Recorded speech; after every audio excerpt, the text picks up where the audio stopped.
እነዚህ አራቱ ፊደላቶች በአረበኛ ቋንቋ በጣም ይወፍራሉ ከሚባሉት ፊደላቶች መካከል አራቱ ናቸው ማለት ነው።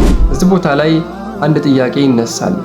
አልሐምዱሊላህ ረቢል ዓለሚን ወቢሂ ነስተዒኑ ዐላ ኡሙሪ ዱንያ ወዲን ثم الصلاة والسلام على نبينا محمد وعلى آله وصحبه أجمعين إن شاء الله تعالى ዛሬም በሁለተኛ ፓርት ተመልሰን መተናል። الدرس الأول ሁለተኛ ፓርት ኢንሻአላሁ ተዓላ በአላህ ፍቃድ ዛሬ የምንጨርስ ይሆናል ማለት ነው። እንዴት ነው ትምህርቱ? ጥቅም አገኝታችሁበታል? ተለውጣችሁበታል? አስተያየታችሁን ኮሜንት ላይ ጻፉልኝ።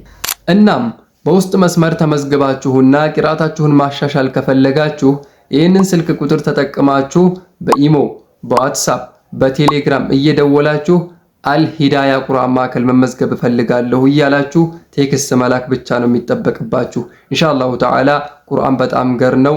የቁርአን ንባብ ክህሎታችሁንና ችሎታችሁን ልታዳብሩ ይገባል። ኢንሻአላሁ ተዓላ አላህ ይገዛችሁ።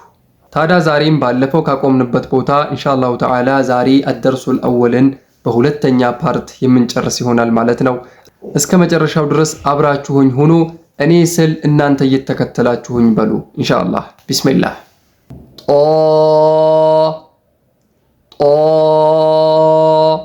ጦ ፊደል ላይ አንዳንድ ስህተቶችን ተመልክቻለሁ ከአንዳንድ እህቶችና ወንድሞች። እንዴት ብለው ያነቡታል? ጣ። ይህ ስህተት ነው። በአረበኛ ፊደል ጣ የሚባል ፊደል የለም። እንዴት ነው ሊሆን የሚገባው? ማወፈር ነው። ጦ ኢንሻአላሁ ተዓላ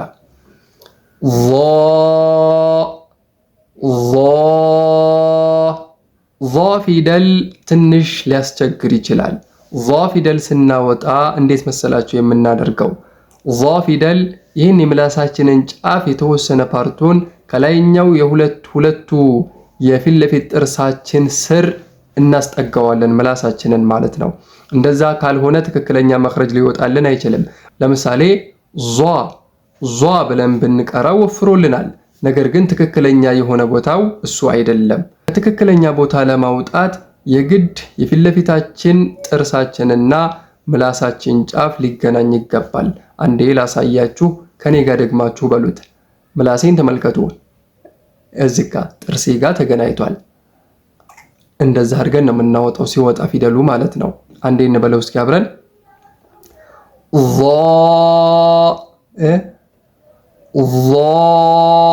እንደዚህ ነው የምናደርገው ማለት ነው።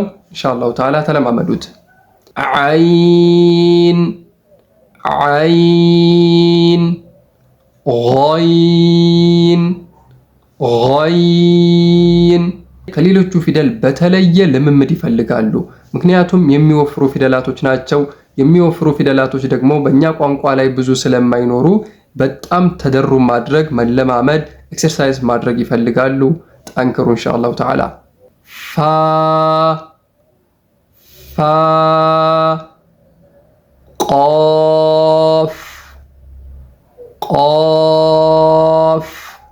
ቃፍ ፊደልም ከሚወፍሩት ፊደላቶች መካከል ነው።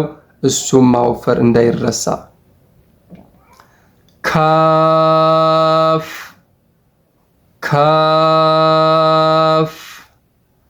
ላም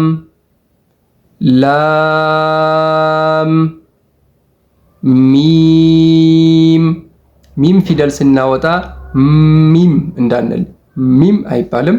በቃ ከንፈራችን ይገናኛል፣ ይላቀቃል። ከዛ ሚም በቃ ኑንም ፊደል ስናወጣ ደግሞ ከንፈራችን ሁለቱም ማለት ነው፣ የላይኛውም የታችኛውም ከንፈራችን ወደፊት ለፊት የተወሰነ ሳብ ሊል ይገባዋል። እስኪ አንድ ላይ እንበለው ከኔ ጋር በሉት። ኑን ፐርፌክት። ዋው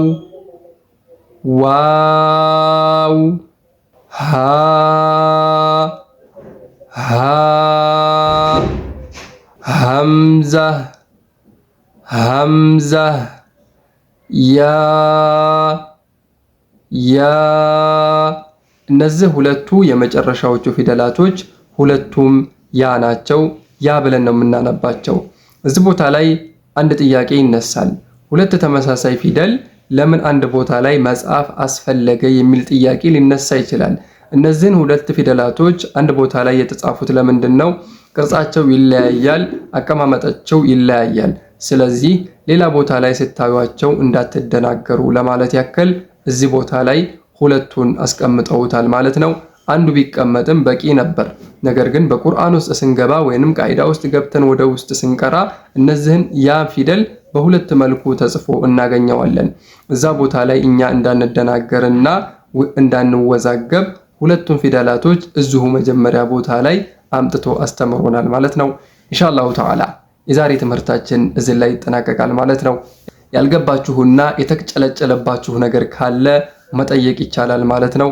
ወባረከላሁ ፊኩም። እስከ መጨረሻው ድረስ እንቀጥላለን። ተከታተሉኝ።